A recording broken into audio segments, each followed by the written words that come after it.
It's the Mike Francesa podcast on the Bet Rivers Network. Hello again, everybody, and welcome to the Mike Francesa podcast as we begin the long NBA playoff run. And this year, it's a lot more fun around here because the Knicks are back. And not only back, they have really generated quite a following this year and a lot of enthusiasm for the first time in a very long time. It's a team that people like. It's a team that people actually believe in a little bit.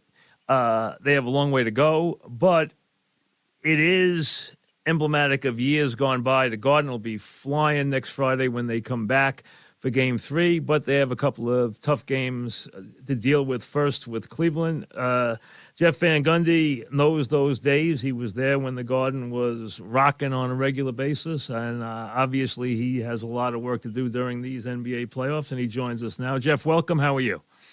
Doing fine. How's everything? Good, thank you. All right, what's the overview this year for the NBA playoffs? In a word, what is the overview? Well, two words: Eastern dominance.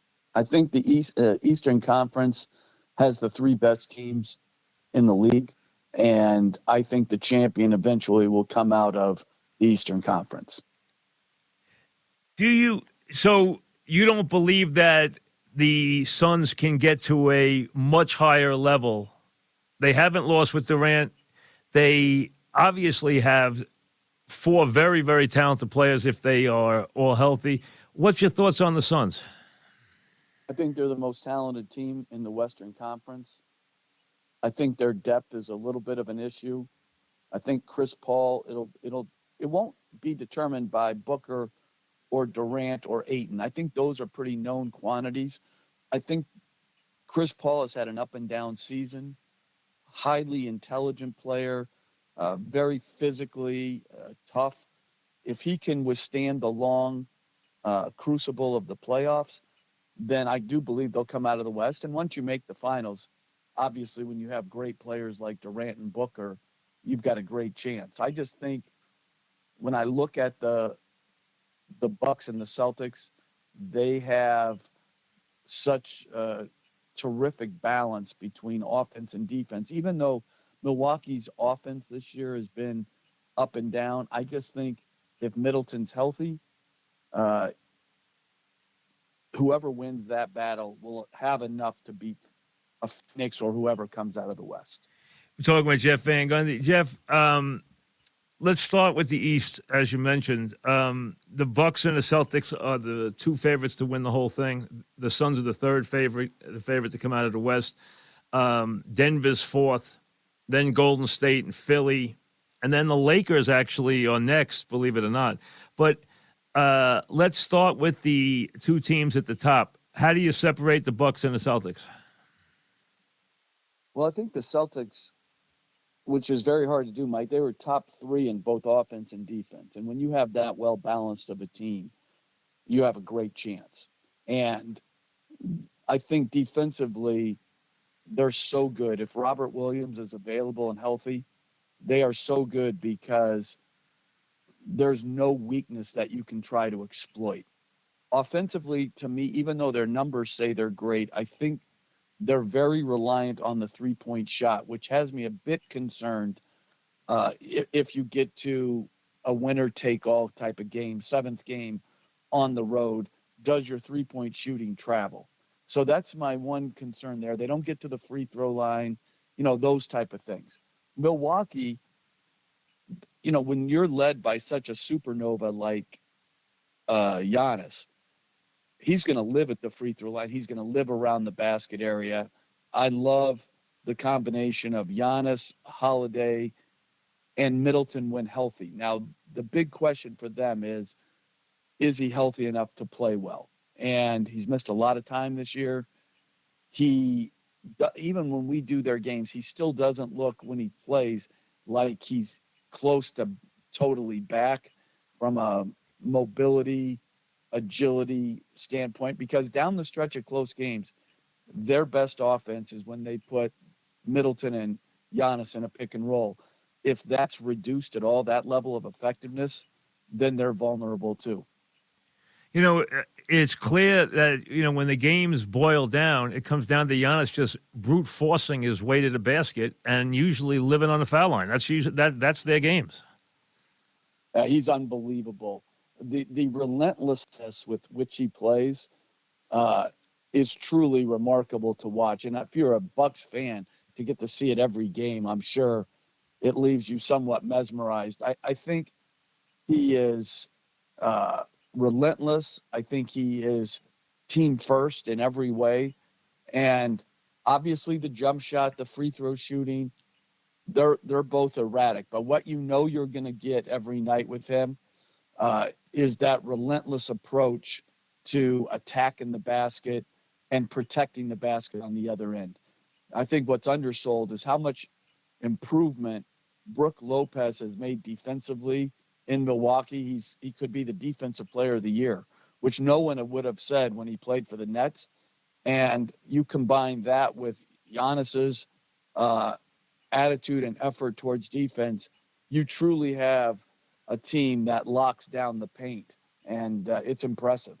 You talk about the qualities Giannis brings. It's also the same qualities with some different things like his passing that LeBron James brings.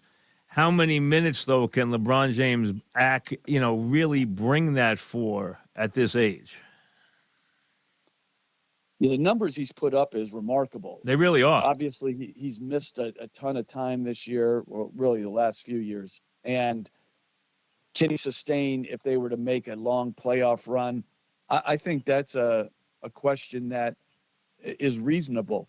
But I think within any, like the first round series against Memphis, there's no reason with the days in between. The first round series is elongated. Yep. He's going to have plenty of rest time and recuperation time. I think he can play, 36, 38 minutes in those games without question. He and Davis are better when they stay away from each other. And you can get more where you accentuate one or the other so that they're, one's on the floor at all times, and it keeps them away from each other too. Because let's be honest, the Lakers are better when it's LeBron and the group rather than with Davis. Yeah, I think those trends from the regular season, whatever they show, the one thing you have to be alert to as a fan is that your only true chance in the playoffs is if your best players can meld together and find that elusive chemistry that everybody seeks. And Davis and James are no different. When they won it in the bubble, they were a well-balanced team surrounding those two with shooting, but they have to be able to be on the floor, particularly down the stretch of these hard-fought games. The other night when they played in that play-in game against Minnesota that went to overtime, James was the worst plus-minus on the floor for LA. He was a minus 14. So Davis was a plus 9. They've got to figure out, yep, and I think they will, like how to mold their best minutes together.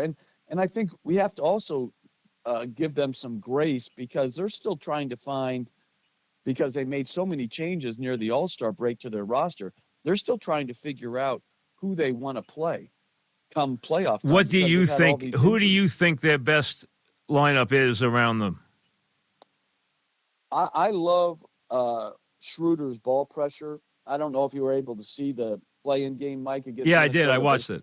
Yeah, he was terrific defensively in that fourth quarter. I love what he brings, and obviously people remember the corner jump shot he made to put him up 3, but I just love his the speed element he gives them and the defensive tenacity. I think Austin Reeves has been a huge find for them. Gave them a big lift offensively in that game, Reeves. Yeah, he's just a really good player at both ends. And then I think they have some, they have to figure out between, Vanderbilt, Troy Brown, Rui Hachimura, Malik Beasley. They got to try to pick on a given night what would give them the best chance, D'Angelo Russell. But I like Schroeder a lot. to go with James and Davis because of the speed and the defense. Where do you put Golden State now, and what do you foresee Wiggins' role to be since he missed so much time? Yeah, that's a hard one, isn't it? Like a guy who's come back and, Because let's be honest, showing, he was incredibly good for them. I mean, he was the reason. I mean, let's be honest, he was great last year. He was, next to Curry, who obviously is the guy. Wiggins was the second most important, no question, player in their championship run. So that he's been out a lot. It's been such a strange year for them. Dominant at home, awful on the road, and yet even with all of that, even with the Wiggins missing of so many games, I don't know what Vegas says, but I think most people in basketball think they're the favorite over a Sacramento team who is elite offensively and suspect defensively. Yeah, no, they're favored in the series, no question. Yeah, and so I think it's a dangerous first-round series because of that. I think, obviously, Golden State with Curry at home, and Curry and their defense at home is elite. Now, what they're going to try to do going on the road, I think Sacramento is being undersold a little bit in this. Fox has turned into a dynamic player, and Sabonis is like a Jokic light. I mean, he's that good from a scoring, passing, rebounding. Yeah, he fills up the box score. Oh, my goodness. He is terrific. So I think Sacramento, even though they're the higher seed, people would consider it a huge upset. I'm just not as convinced it would be as big an upset. I think Sac got a great chance to win that series. And how deep do you think Memphis's problems are? Well, I think Memphis, and again, I think, they're sort of probably like it's a toss-up series against L.A. I don't know what Vegas says about that, Mike, but I think people, again, get sort of a toss-up. My biggest issue has nothing to do with the Morant situation off the floor. Their front line, Memphis, has been decimated by injuries. They're going to be missing Steven Adams and Brandon Clark, their top two centers.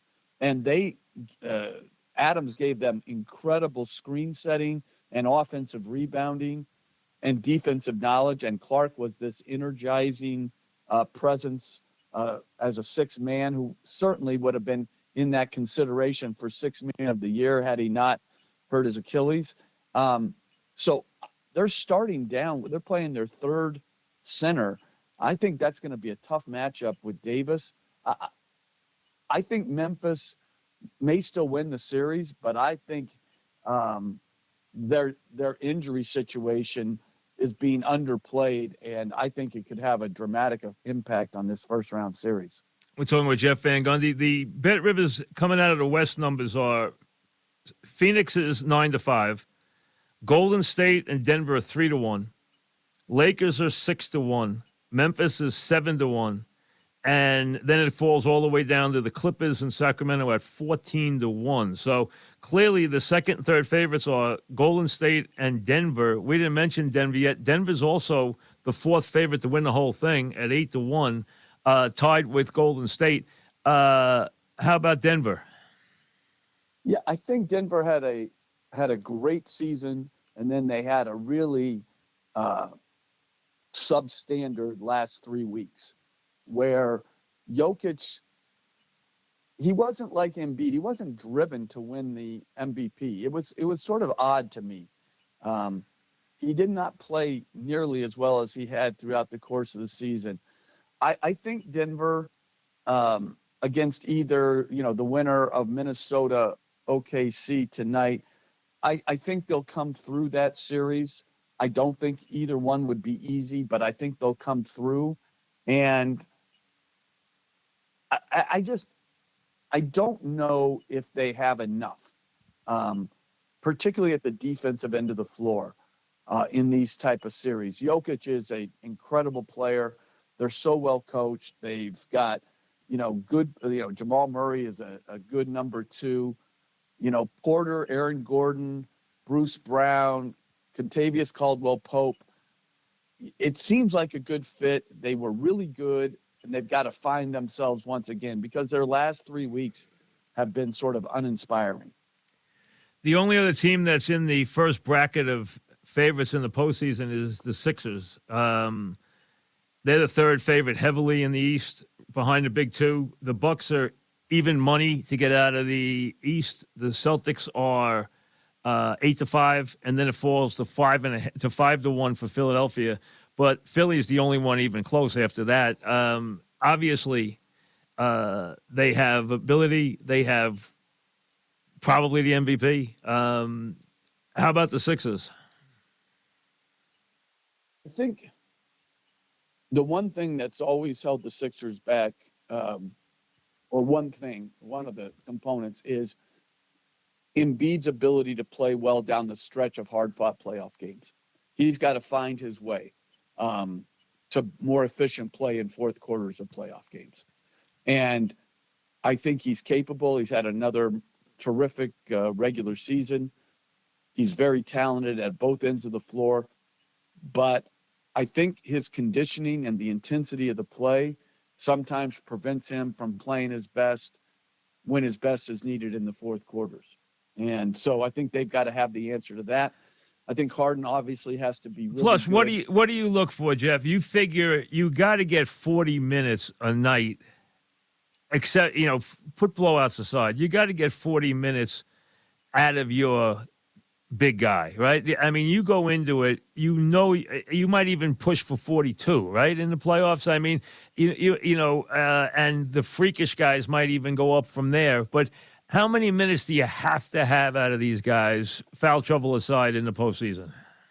Yeah, I would say Embiid is a little bit different. The size, like if you can get 36, 38. So you can't push him to 40 in your mind. Well, I think you could in a limited, let's say, Mike, they're playing Boston in the second round, and it's a game 6 and 7. Yep. Could he play 40 in those? Absolutely, right? But I don't think you can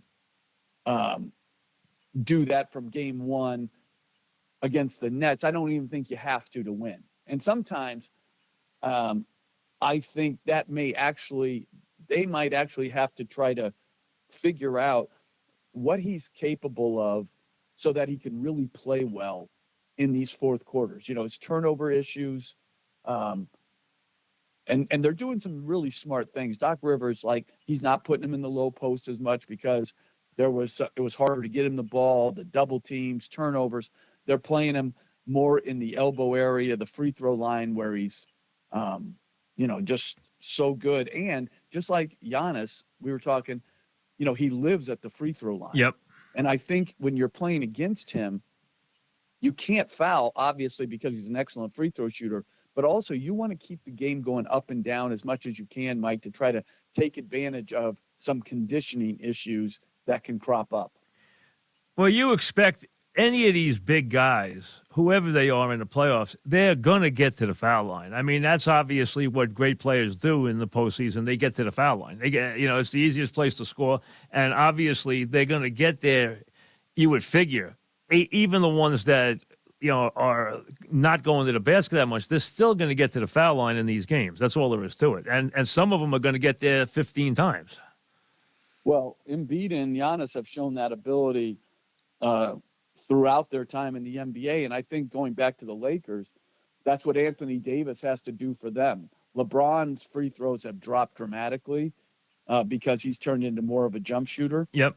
But he at times in critical games, he's got to make sure he finds his way there as well. So you're right. And that is, going back to even the Warriors, that's their biggest issue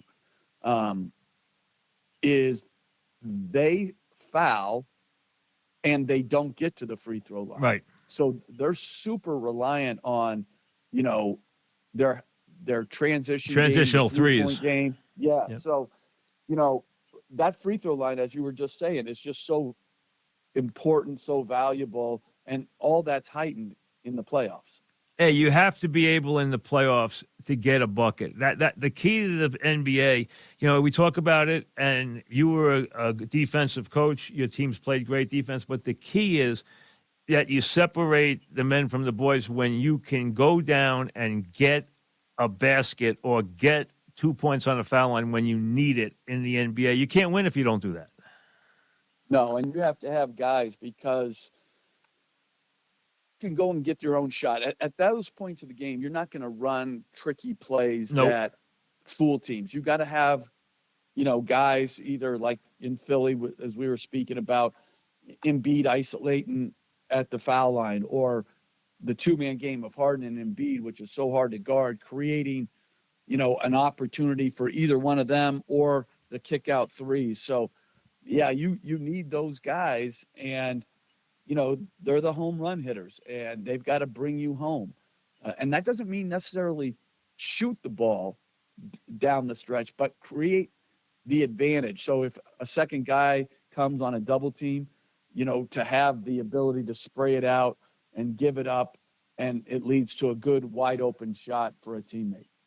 All right, I've buried the lead. I've kept the Knicks away because that's what people want to hear about.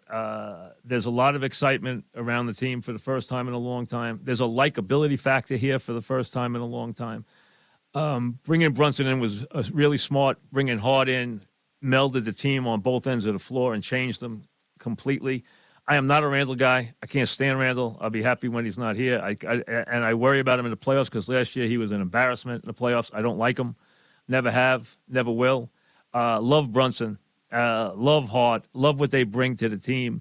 How about the Knicks just as an entity first in their first-round matchup against an underrated Cleveland team? Yeah, I don't know why Cleveland's underrated, like you said, Mike. But no one talks about Cleveland, but they're a good team. They're really good. They got the second best point differential in the East. They're a dominant defensive team, and they've got the home run hitter in Donovan Mitchell, who's the most proven player in the series. And he's going to be first team or second team All-NBA. He's had an incredible year and an incredible impact on the Cavaliers, so that they're a very well-balanced team. But I do believe the biggest issue that faces the Knicks is the lack of rhythm going into the playoffs. Brunson's missed 11 of the last 14 games. Yeah, with the ankle, and now obviously Randall's hurt. Randall's been out, and Barrett was out before that. So you have your three best scorers who have all dealt with injuries that have impacted the ability to develop rhythm over the last 2 to 3 weeks of the season. So I'm really concerned about how well they'll play right off the bat. And then I think, as you mentioned, I think Brunson, you can make the case that, and I haven't really thought about it like you would have, from a free agent signing, how many better free agent signings have happened for the Knicks or in New York sports recently? I had people who were knocking the deal. I said, he's cheap at twice the price. I loved him. First of all, I loved him since Villanova. I loved him down in Dallas. Down in Dallas, they know they screwed up. Even Cubans have made excuses, it's brought his father into it. And his father can be a pain in the neck. We know that. The bottom line is it was not a smart move on their part. And he changed the Knicks completely. And then when Hart came, they went to a different level just in cohesiveness on both ends. Plus, he gave them a toughness defensively that they didn't have. That's absolutely right. And he's a great rebounder. He'll push off a rebound in transition. And Jalen Brunson, because I coached his dad, Rick, a couple of times, both in New York and Houston, he's had this incredible poise ever since he was a kid playing. He's got great skill. He's got supreme confidence, but he also has poise and humility. And when you combine all those things, you have a chance to be a player that continually improves.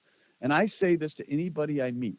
When I saw Jalen play in Summer League after he was drafted, he was overmatched.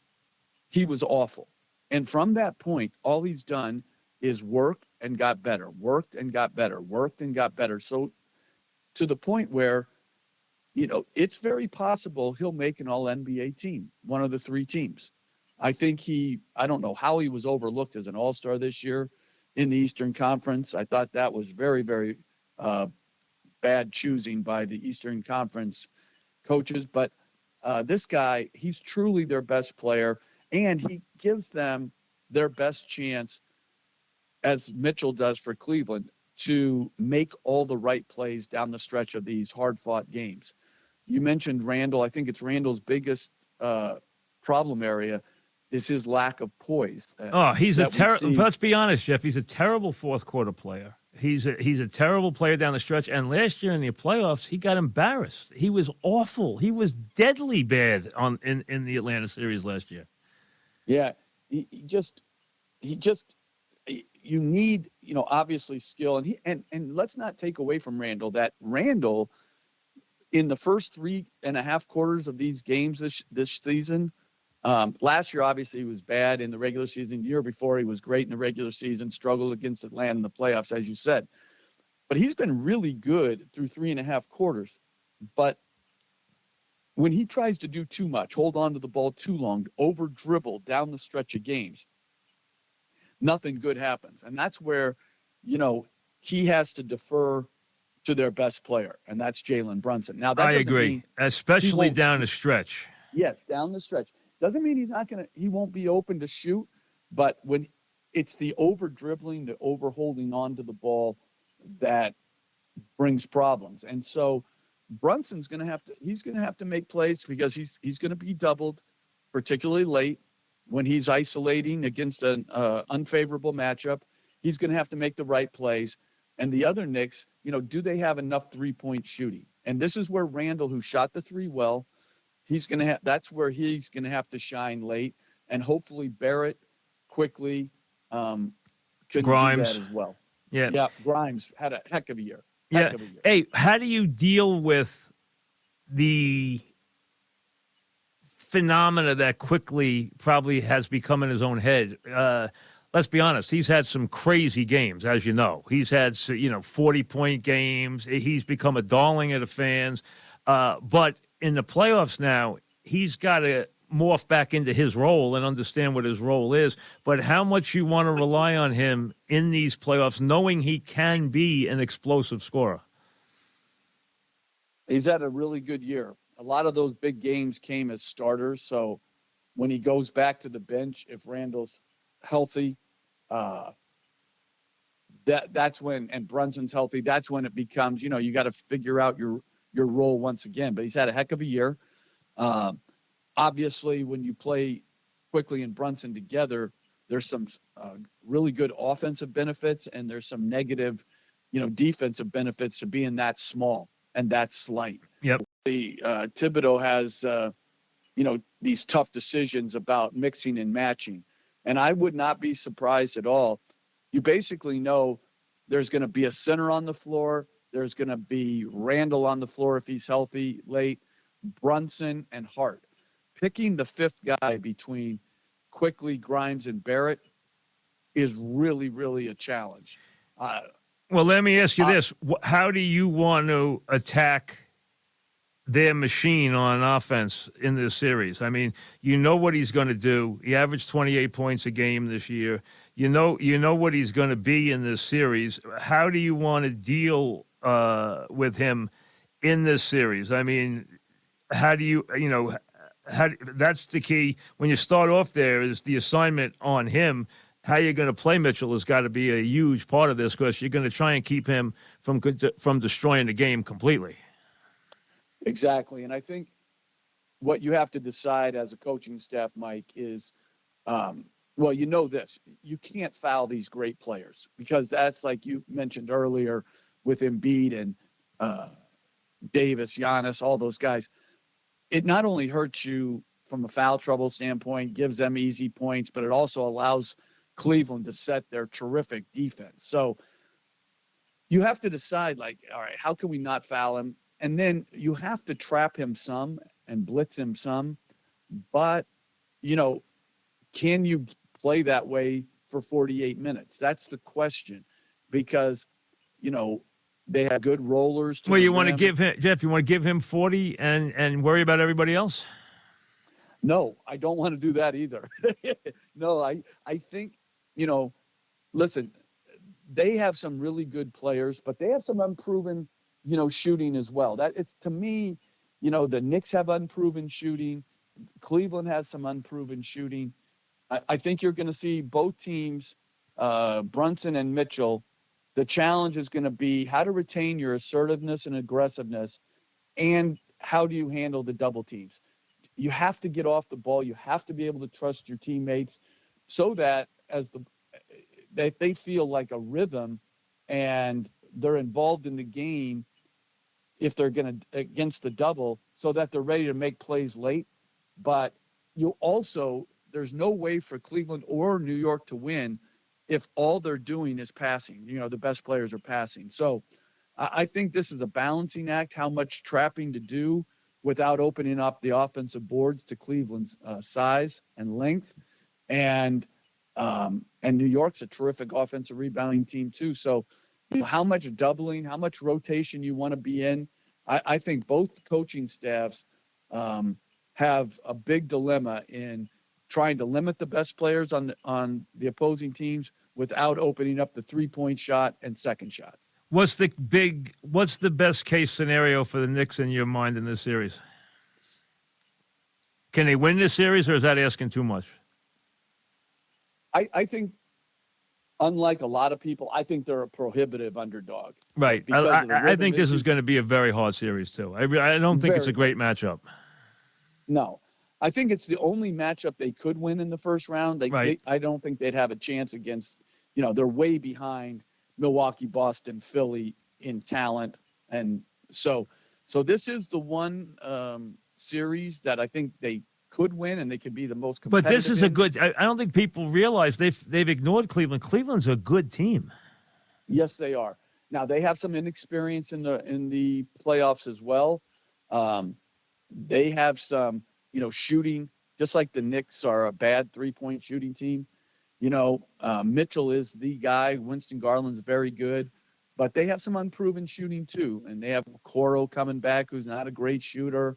Seti Osman's up and down, so they have some things too, but I just think Cleveland's going to win in 5 or 6 games. I just think they're better. And like I said, I think Mitchell is the most proven player in his role in the series. Do you think there's a yin and yang that has to be dealt with Randall accepting what Brunson is to the team? That's been a little bit tricky all year.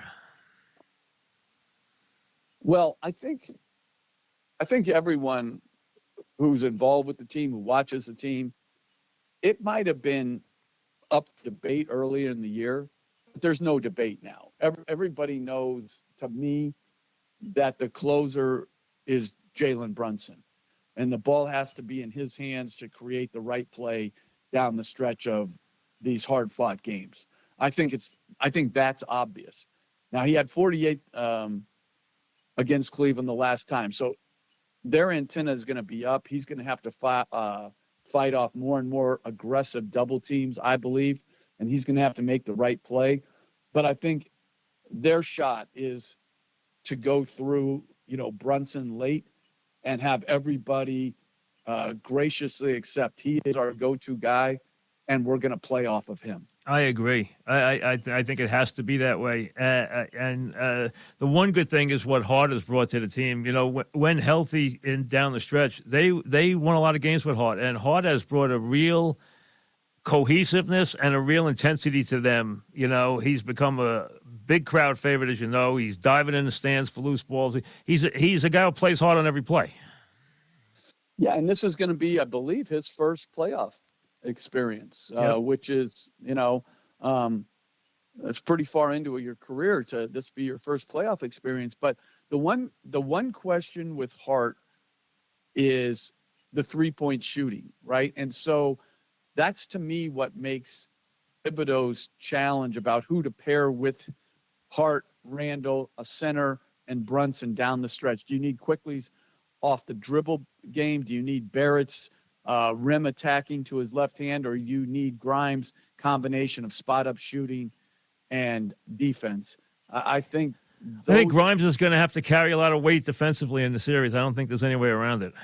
Yeah, I agree with you, and I think He's going to have to be terrific in negotiating these screens, not fouling, not being overzealous and fouling jump shooters.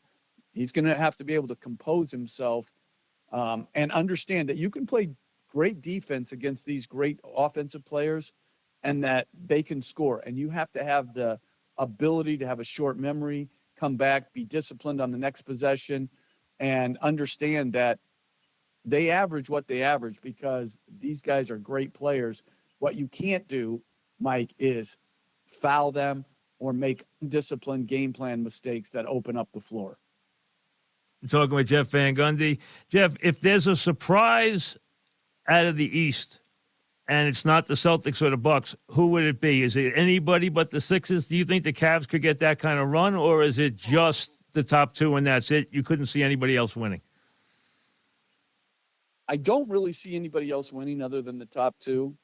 But if I was going to say a surprise, I'd have to say Cleveland because they're being really overlooked in what they've done all season. And they've been overlooked from a defensive standpoint, just how good they are. Yeah, good defensive team. Absolutely. Mobley and Jared Allen. Yep.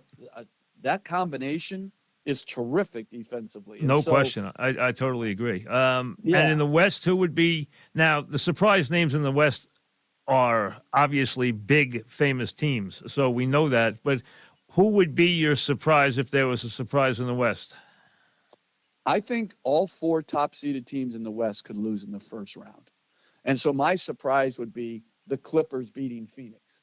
I think because of the Clippers, how they treat the regular season with almost disdain, if Paul George can get back, and I think that's a huge if, but if he can get back and you have Paul George and you have Kawhi Leonard, you can win any series you play. And so if I had to take what would be thought of as an underdog or surprise, it would have to be the Clippers. I think they have size, depth, and two of those home run hitters in George and Kawhi Leonard that can carry you to beat anybody. See, I think the Lakers, well, everyone wants to see them go a distance. We all know that. The bottom line is I just don't think they're good enough defensively to do it. I just think their defense is so lacking in games. It's sometimes scary how bad their defense is. Well, I think their roster changed so much. You think now they can play some defense? I think I think, they were like destructive defensively down the stretch of that Minnesota game that we saw where they held. They got off to a poor start, but, in the, over the last, 17 minutes of the last quarter and overtime, they held Minnesota to 16 points. Now, offensively, they can be a little clunky at times, where do they want the ball to go? What actions are they comfortable with? Do they have enough three-point shooting themselves? These are all legitimate questions. I know they're in LA, they're sort of like the sentimental favorite. Like this would be a great story. I think the Clippers have a better chance of coming out of the West than the Lakers. And how much would you be surprised by a Golden State run? Nothing from the regular season would give you confidence that they're poised to make that run. But the way the brackets have broken for them, Wiggins coming back, which I thought was extremely critical. He needs to be able to play well. You just have this feeling like they have Curry. They have the ability to lock in defensively. It hasn't shown up on the road this year, but at home they're dominant defensively. You can just see them being able to, sort of like last year, sort of figure out a way through these teams and get themselves to the Western Finals. And then all of a sudden, they're playing for it all again. So, again, nothing they've done in this regular season gives you that confidence, but their history, Steph Curry's greatness, Wiggins coming back, I think gives them hope. All right, NBA playoff basketball is a whole different world. We know that, okay? First of all, when you guys have a chance to zero in on a team for 2 weeks, there's really nothing that you don't know about them or aren't able to take away. So you expect two things that's happened with this league this year that I don't particularly like. Number one, the scoring has gotten absurd, okay? Number two, the three-point reliance has gotten absurd. I mean, some of these games, they're shooting 93s, 83s. How far do you think scoring will go down in the postseason? How far do you think reliance on the three will go down in the postseason? I don't think reliance on the three will go down, but I think it's dangerous when you get, everybody talks about the three-point shot, the increased value over the 82 regular season games. And I think there's different analytics that play into the postseason. It is different. Just like the fourth quarter of games is different, the playoffs are different. And so I think if you're going to be a great playoff team, you need a guy like a Durant, like a Kawhi Leonard, who can go get a bucket in the mid-range when you need it. If you think you're just going to, not take any mid-range jump shots and just get layups, free throws, and threes, I think you're mistaken in the NBA in the playoffs. Well, let's look at all the things that changed, Jeff. Number one, everybody plays, which is a joke in the NBA. Okay, most nights there's 3 and 4. There's so many people sitting out, you can't even control how many people sit out. So everybody plays. Number two, you guys shorten your rotations. So now you have only your better players playing. You can really shorten your bench. Some guys, Riley used to always say never more than 8. You guys all shorten your rotations. And then you are so much more reliant on scouting because you know everything about these opponents because you're playing one team for 2 weeks, and it's all about one team, which is never in the regular season. All that in itself should help you dramatically make it a much tougher, tighter game. Yeah, and I think, too, it's going to be interesting to go back to your point about scoring. Do teams keep playing like a lot of free-flowing? Do they run more sets? Do they, how much more defensive effort are you getting? How much more contact is allowed by the right? More contact, and also cutting the game down where you take away transition baskets and make it a half-court game where you stop some of these easy transition baskets. Yeah, so it'll be interesting to see how much the game changes this year in the playoffs from the regular season. I think it still will be higher scoring than many of the years we've had in the playoffs, but I think it does come down. But look at some of the scoring in the regular season now. It's gotten crazy. Yeah, and it's and I think that the other thing, Mike, is many of the games in the regular season look very similar. People, like you mentioned, heavy reliance on the three-point shot, people giving up more transition. It's just a lot of the games look the same, and I'll be interested to see, how many of those free-flowing games turn into more half-court slugs, particularly in the second half, in the fourth quarter. I think that's going to be fascinating to watch. A couple of things. Who's the best player in this league right now? In your mind, if Jeff Van Gundy's starting his team tomorrow and you got a series to win, who are you picking to be who's your best player? Who are you building your team around? I had to pick one player to win a series, and really doesn't have anything to do with best player, but I love Giannis's relentlessness. So you would take him if you were drafting right now if you had to win a series, you were going to take him right now. I would. Okay. Who's the best defensive player in the league right now? Well, I think you've got to separate it into wing defenders and then, like these, well, give me the rim protector and give me the wing guy you take. Jaren Jackson Jr. is tremendous, but I think Brook Lopez has been really absolutely stellar. He's been great. And again, with the wing defenders, it's who do you count on?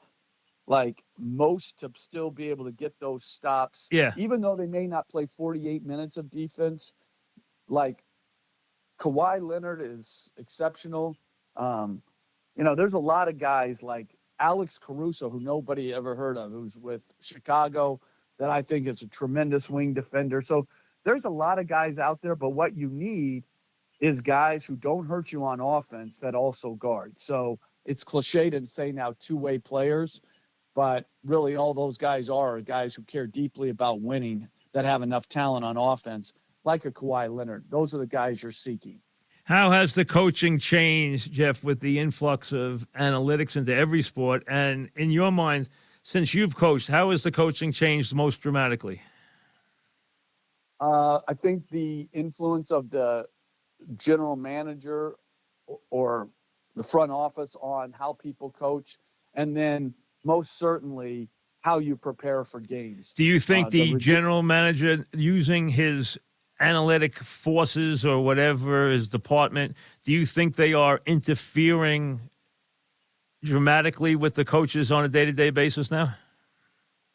I don't know if interfering is the right word, but I think there is influence there that the coach has to be accepting to their information, correct? I think there used to be a little bit more autonomy, or a lot more autonomy. Gotcha. As far as a coach. Do you think most coaches look at that as interference? I think it depends on how it's presented. You know, like if you were coaching right now, how would you accept it? Yeah. You know, Daryl Morey, when my last year in Houston, he was there. And now he's like the godfather of NBA analytics. Right. And I loved it because I think he understood that there was a balance between what your eyes told you and what the numbers told you. And he was into debate. Like, it wasn't dogmatic. It was debate. And I love the debating about what was best. Because to me, if you're shown a number that goes against what you believe, it makes you as a coach go back there and really study, why do I believe what I believe, and is it right? And I think that's the value of those numbers. It's trying to come to a decision that you feel is best and right for your team. And when you have at that time, Daryl was an assistant general manager, but I loved all the information he gave, and it spurred a lot of thought and debate without taking away from your experience as a coach in what you see. Because a number may tell you one thing, but you may have a truly logical and reasonable explanation for why you don't actually buy that number. And so he was very open to that. So I think it really goes back to the attitudes of general manager and coach, that they're working together toward a common goal, and they're not going to be offended by a difference of opinion. You know what happens, Jeff, and it's true of anyone who follows the game, whether you're a coach or whether you're a media person or you're even just a diehard fan. A lot of the stuff that you used to chafe at becomes accepted norm. Like, people now all look at plus minus. People now all look at stuff per possession. That was stuff that was very new and very trendy and very, out in the forefront and radical in those days years ago. Yeah, and I think you have to be careful. I saw Thibodeau. He said something earlier in the year that I truly believe. He said, if you torture the numbers long enough, they'll confess to anything. And I think that's true. Yeah. Yeah. And I think you have to be very cognizant of that. Like, that you don't have so much information that it becomes paralyzing. This game is played by human beings, and it's still a momentum game. There's a lot that goes into it. Some in your control, some out of your control.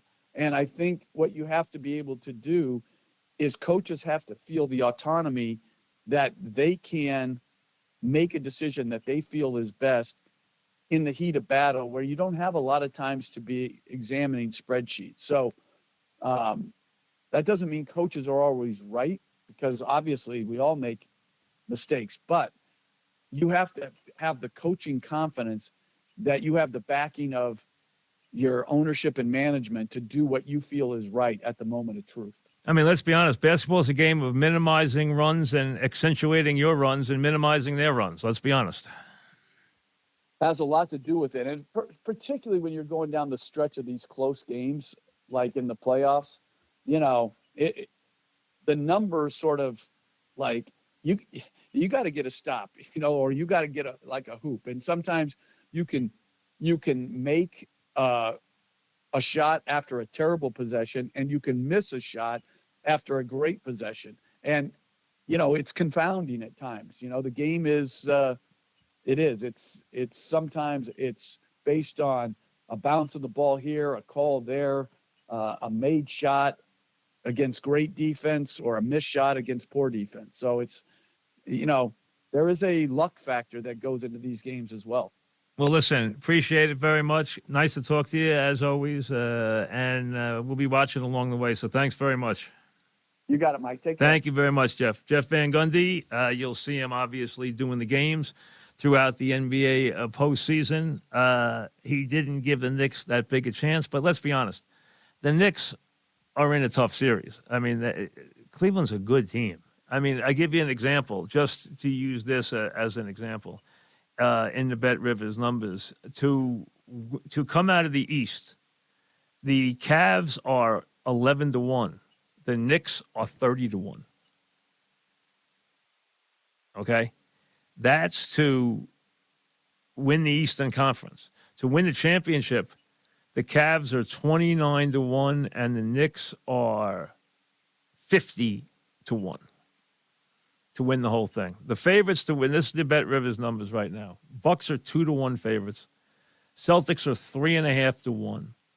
Suns are 4.5-1, and I think the Suns are coming out of the West unless somebody gets hurt. I think they're the best team. Denver's 8-1. Golden State's 8-1. Philly's 10-1. Lakers are 15. Grizzlies are 17. Sacramento is 29. Cavaliers 29. Clippers 29. Knicks 50. And then it goes down from there. So, and the Nets are 125-1. 125-1. He made a good point about the Knicks and the idea that they have not had their whole core together for a while. And getting yourself cohesive and getting on the same page and getting everything pulling in the same direction in the playoffs is very important. And to get that on the run isn't that easy because they have had to deal with the Brunson injury and him sitting out games. And then, of course, now the Randall injury and how he comes back. So there is a lot to deal with there from that standpoint. Thanks very much. We have a lot more coming up. So we will be with you after the Knicks games. So Knicks are playing Saturday night at 6. We'll give you a podcast after the game for reaction. And I'm looking forward to it. I'd like to see the Knicks get a split because I just want to experience that Friday night. That's an old-time Friday night. If the Knicks can just be 1-1 and they come home and people think they have a chance in the series, that they will blow the roof off that place. And their home game is 8:30 Friday night, the 21st of April. I am so looking forward to that. We'll see you. Thanks for listening to the Mike Francesa podcast on the Bet Rivers Network.